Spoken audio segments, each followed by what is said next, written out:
And I don't know, for all my life, I've been always talk about taking care of the planet, Hmm. taking care of the earth, even when the climate change wasn't a thing, like a big thing. But I didn't imagine it will happen that fast, like in my 30s. I always thought that we need to change the way we build so Hmm. we can take care of the nature. And you can have a luxury high end home, but take care of the materials that what you're building with, the way you're designing it so it can be effective with the air and the sun and all the aspects so you can have like a sustainable place. Welcome to the Communication Queens podcast for the visionary leaders, speakers, service providers, and podcasters who are looking to stand out sharing their story. I'm your host, Kimberly Spencer, former screenwriter turned master communications coach. On this podcast, I'll be coaching you on how to share your own transformation story so that you increase your visibility, influence, and income on podcast interviews. Let's get your voice heard. Tania, welcome to the Communication Queen podcast. I am so excited to be here to coach you through your story, and yours is so interesting. So why don't you kick it off with where you come from and how you got here? Thank you so much first of all for having me here. It's an honor to be part of this amazing project that you have. I'm really blessed because, as you know, I'm new here in the United States. I just moved in April. And well, we have a design company in Mexico, and we bring it here to New Braunfels, Texas. Amazing. And your designs are gorgeous, by the way. So what inspired this move, and what was your success that you had back in Mexico? Well, we started, what my husband is architect, I'm interior designer. And we started this company 14 years ago, like right away we get out of college. And we did a little bit of everything at the start, like commercial design, office, and different things. And I don't know, at some point I felt like I wanted to have a little bit more meaningful job because I thought at that time that design was kind of shallow Mm-hmm. at that time. I don't think that anymore. So I did a few more things in between, like a congress, a mindful congress. And we ended up in the beginning, like we moved to Puebla in another state in Mexico. And when we decided to come back to our city, everything brought me again to the design. And that's when I started more like home, like interior homes and gardens. And COVID happened and everyone was locked in their homes. And they realized how important was that in your life. Because maybe before COVID, everyone was like investing on their business and traveling. That's exciting. I love it. But I think after this huge thing that happened, people realized that they need a safe place. They need to focus more on their space, how it affects your health, your mental health. And that's when I realized the importance of my job. And I start doing it. We put a furniture store in Mexico, showroom. And after that, we move here and do it again. I think, Tania, what I love about you so much is you're such a badass. Like, you have an international business in two countries and are successfully running Thanks. it. And Yes, thank you.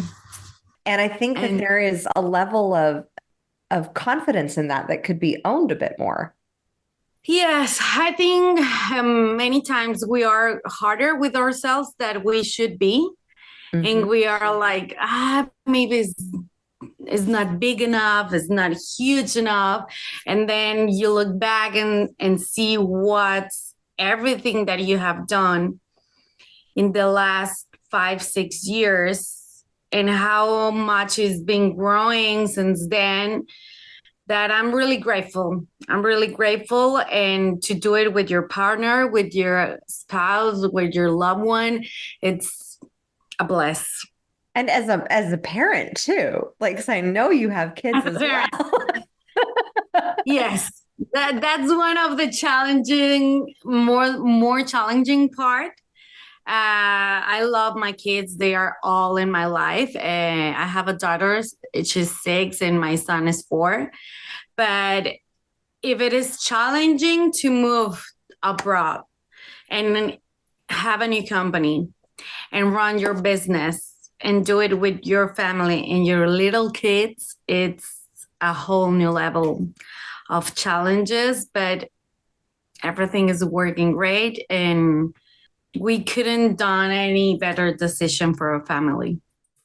I love the fact that you just painted that whole picture for us of what it looks like holistically for you, because you have such a beautiful vision for the aesthetics of the home and for how the home is to look and how the feel of it and the values that I know that you have for what you put into the work that you do, and also the human aspect of being a mother and the challenges of moving countries. And I mean, we recently moved countries, but it wasn't just moving countries. You moved countries to a country where you're still learning English. Like, you're excellent at speaking English, but there's still some translation gaps, and that's okay. Yes.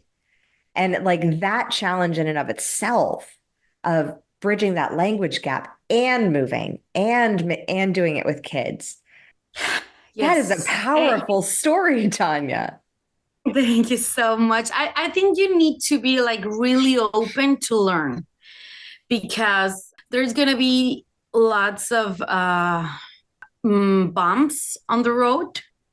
But when you realize that most of the bumps are on your head and inside of you, and with your beliefs, like in your belief system, and that you have to clean everything up and just learn how to progress with that. And it's been a whole challenge. I cannot deny that it's been a challenge, but I think that's the things that make us grow as parents, as a wife, as a person, as a woman, that gives you a whole new perspective of how you can do things, how you can do business.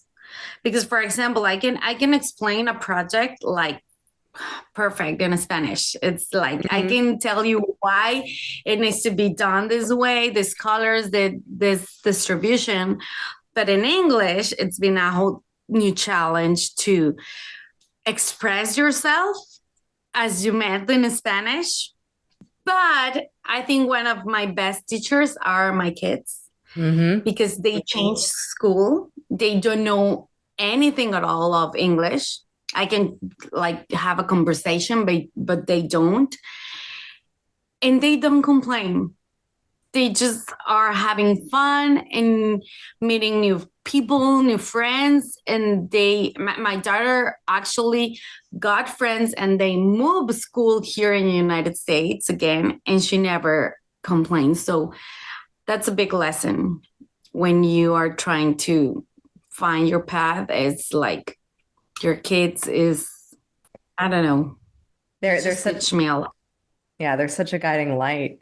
And I think the beautiful thing is with podcasting and sharing your voice and your story is bilingual podcasts are huge, and they're blowing up, and especially podcasts in the Latin market. So being able to be bilingual is a huge asset that you actually have for your visibility for your business. Thank you very much. And it's good to hear somebody else saying you that, because sometimes you just feel like you just have obstacles. And no, you really have so much to give and to share. And that's our mission here. We love it. We love our work and what we're doing.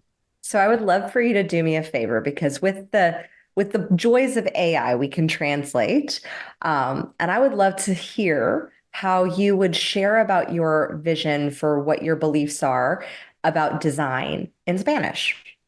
And don't worry, because I probably won't understand it. I will ask you to translate right after. But I would love to hear how you share it in Spanish, because you have a level of confidence with your native tongue, and I want to hear that. Okay, perfect. Bueno, mira, para mí el diseño es clave en nuestra vida diaria. Creo que en algún punto dejamos a un lado el diseño pensando que es algo banal, como yo lo compartí anteriormente, que no pensé que era de tanta importancia, pero realmente todo es parte de este proceso. Cuando creas una empresa, un negocio, diseñas el proceso, los pasos que vas a tomar, los puestos que vas a tener, todo empieza aquí, en la cabeza, en la visualización. Cómo lo vas a armar, cuál es el proceso que vas a seguir, y ese es un proceso de diseño. Entonces, a mí definitivamente me encanta mi trabajo porque es pensar más allá de lo estético, sino realmente adentrarte a lo funcional de quién va a vivir ese espacio, cómo lo va a vivir, qué actividades va a hacer en ese espacio y adelantarte, hacer algo que ellos ni siquiera se imaginaban que necesitaban, y cuando estén viviendo ese espacio digan, wow, esto está perfecto porque yo tengo esta rutina, yo llego, me tomo mi café, aquí tengo mi mesita, tengo mi contacto, tengo la luz que necesito para leer. Es imaginarte todo el proceso de actividades que se van a hacer en ese espacio para que sea completamente funcional. Y al mismo tiempo, cuando es estético, pues nosotros leemos todo, somos seres visuales. Somos seres visuales. Cuando ves por primera vez, te enamoras con la vista de una persona, de un espacio, de un lugar, de la naturaleza. Realmente la mayoría de lo que percibimos es visual. Entonces no podemos negar esa parte de nosotros. Y cuando logras ese equilibrio, ese balance, esa simetría, ese confort visual en ese espacio, es mágico. Amazing. So I just wanted you to notice that in your body language, your breath when you speak in Spanish is lower. It's actually you're breathing because you're more relaxed. So you're breathing more from your diaphragm than from up here as you're trying to process the language into English. So if you could just take a deep breath and say just a little bit, because I got a little bit because my Spanish is iffy at best, but I felt it from you about the comfort and being able to get your coffee and the tactile fabrics and everything that you use to really create a mindset inside of the home. So I still understood it in pieces. And that's because of your body language and your emphasis and how you breathe, and we're so relaxed with it. So you could take a deep breath and feel into your body where you feel Spanish, and just feel that space that you speak from, and just translate a little bit of what you speak in Spanish into English about what you just said. I really love design because it's a whole experience. It goes farther than just what you see. It's a little bit of, I think that we left design behind, and design is in everything. It's the process in your mind when you create something. It doesn't matter what it is. Even when you're creating a new company, a new business,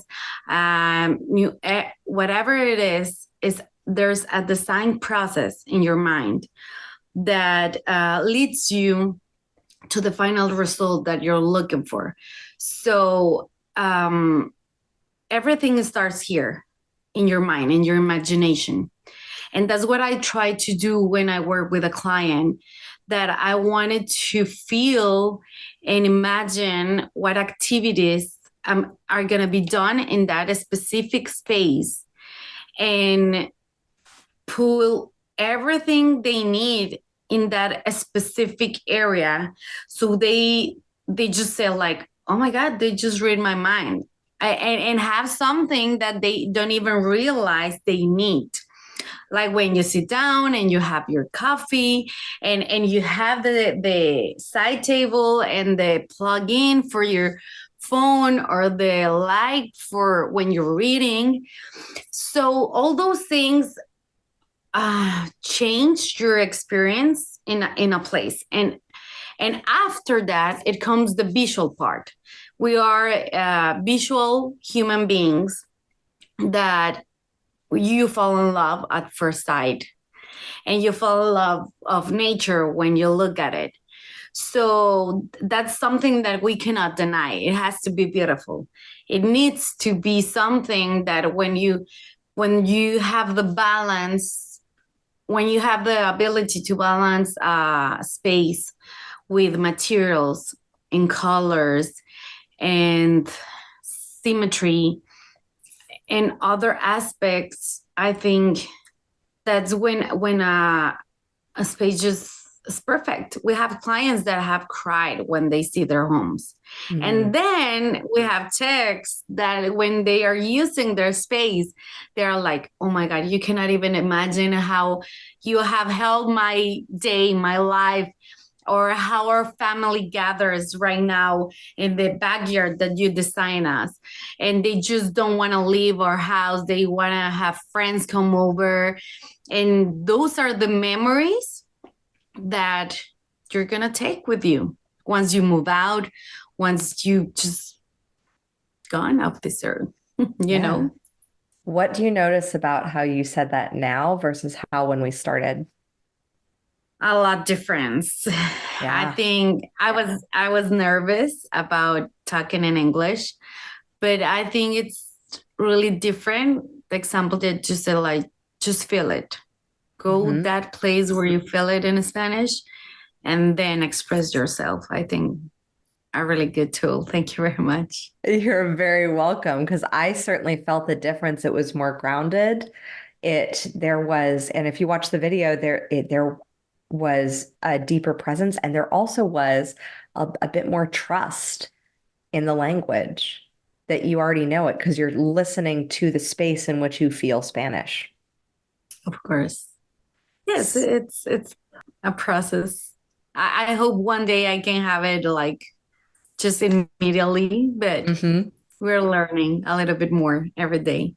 Yeah. Yeah. It's that process of learning and also trusting that you got this. Like your design of what you explained of how to feel the home and the mindset of translating from the imagination into the space and being able to give your clients the experience of feeling like they didn't even know how much they needed this until they walked in the door and suddenly they're like, this is exactly what I needed.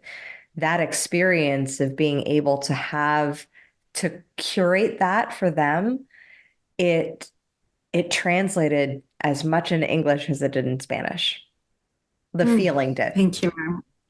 Thank you so much. I appreciate it. So as you were making all these giant transitions in your life, what were some belief systems that you had to recalibrate or rethink or shift in order to feel confident in going forth and starting a new business in a new country?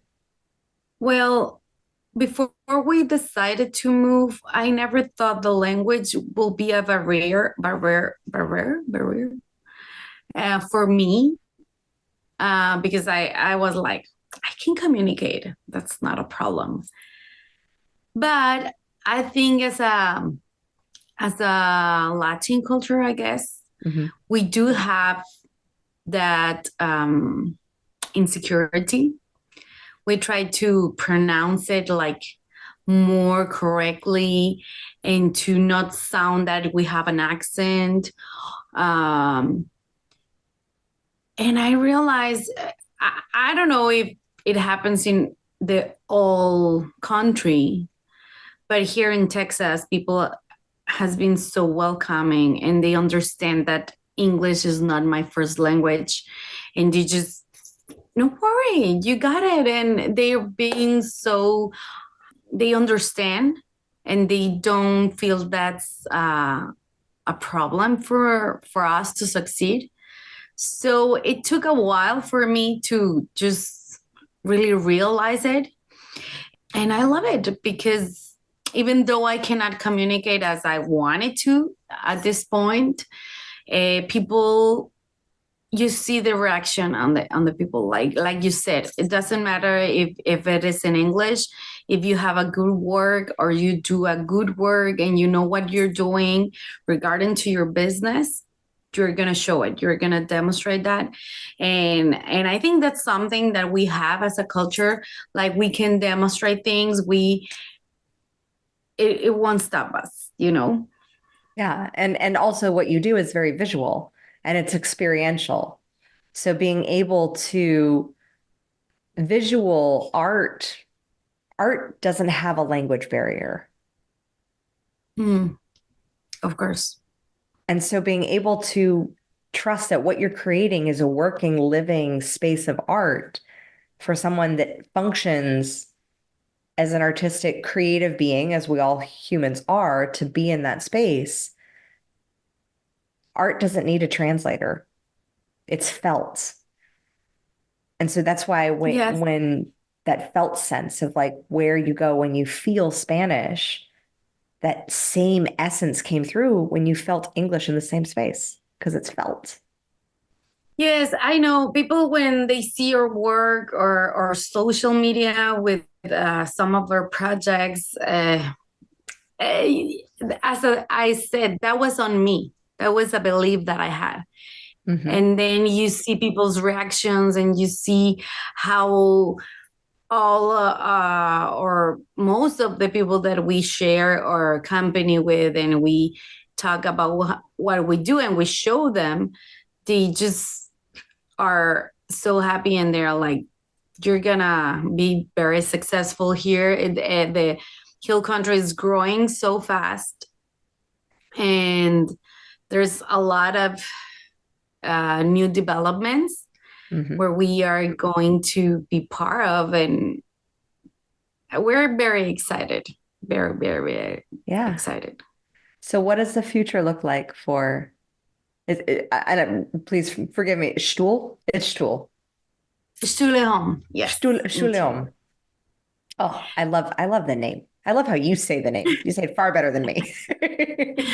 Well, it is a chair in German. So because it's the chair is one of the first furniture in history, and the modern design of furniture is born in Germany with the Bauhaus. That's why we chose that name.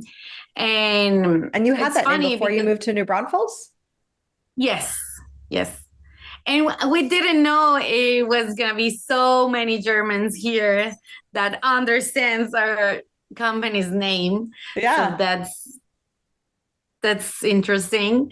But well, we are developing a new project that is going to be a tiny home development for like hotels, short-term rentals and stuff, because we love to design houses. Like that's our thing. People believe that an interior designer just put decorations, choose furniture or colors and decor.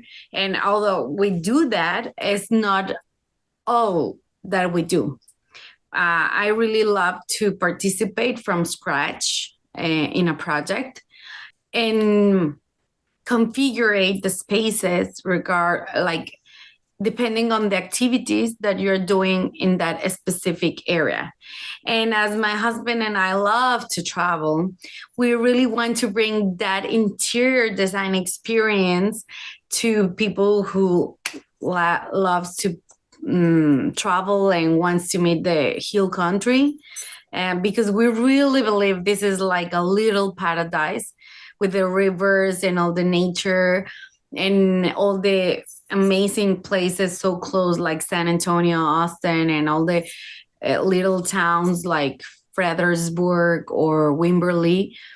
So we decided that we're gonna develop tiny home place, and so you can rent it out and have an amazing vacation with your family. Like if you are just two, they're perfect for you. Or if you have your whole family and you need 10 of them, you can rent the whole place. I love that. A great tiny home community. That's amazing. And is it going to be in New Braunfels or where in Wimberley or? We're looking different properties right now. We're in that stage of the process. We saw some land in Canyon Lake yesterday, actually. We found some with view, and we are gonna compare different options so we can choose the best for this experience that we've been talking about. And it's gonna be here in the Hill Country. We're not sure where yet. Maybe when the podcast is released, we're already developing. So yeah, that's so exciting. And I love the vision of what you're bringing to the Hill Country because it is just this beautiful space of paradise with so much nature and beauty. And there's some really beautiful old architecture and what you bring to the space. And it's I find the divine connection between you had the German name for your company, and now you're in a very heavily German space that was founded by Germans. I know that's crazy, but yeah, we are going to do like all of it until the latest detail, like all the furniture, all the interiors. We're gonna build it. Well, my husband is going to do it, and I don't know. We have a dream. I have a dream of is we're gonna start as small, 10, 20 tiny houses. It depends on the land. But our big dream is to have this space where you can perceive the environment, like the nature environment and the things that we design and we create, like in a vacation or well, the big dream is to have like a whole complex with areas to have events like weddings or networking or a healthy space. I don't know. For me, everything is connected. Everything is connected, like the way you live, the way you eat, the way you think. So you can have there a little bit of everything. And at some point, we wanted to do it like with sustainability, with sustainable design, like walls of compact earth. So you can have a more sustainable development and solar panels. I don't know. That sounds so That's cool. the big dream. I thank you so much for sharing that here because that is so cool. And I know you're going to get a whole bunch of people rallying around you for support for that dream because there's something magical that happens when you dare to share a dream publicly and it comes out and you're doing the work in private and you're doing the work in silence, but like when you share it publicly, you get buy-in in that way. And like, I already am thinking of a few people that I'm like, oh, I know that this person has a tiny home community. And I know one of my clients has a dream of having a fully functioning, environmentally sustainable tiny home community. So this ability of when you share those dreams publicly, it just creates magic and no one will know it unless you share it. So I'm so grateful that you did on this podcast. I think that once you share it, you have to commit it to it. Yes. Like it's not in your head just anymore. Like we've been talking about this project, my husband and I, like 6 years.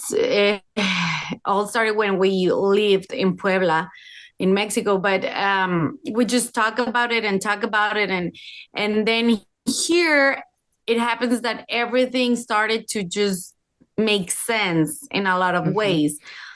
And we love it here. We love New Braunfels. We love the Hill Country. they have such an amazing views. The connection with the nature, it's incredible. And the people that's moving here and sees that, it's like they just fell in love. And I don't know, for all my life, I've been always talk about taking care of the planet, taking care of the earth, even when the climate change wasn't a thing, like a big thing. Well, it was a thing, like in the 70s, of course, but not like as global as it is right now. I didn't imagine it will happen that fast, like in my 30s. I always thought that we need to change the way we build so we can take care of the nature.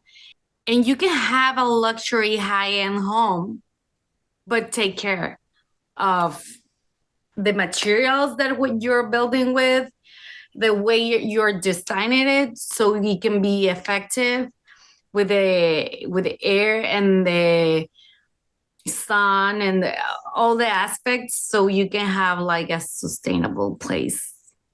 Yeah. And I love that goal, because then that opens up a whole other realm of podcasts for you, because you have the vision and you're building the community.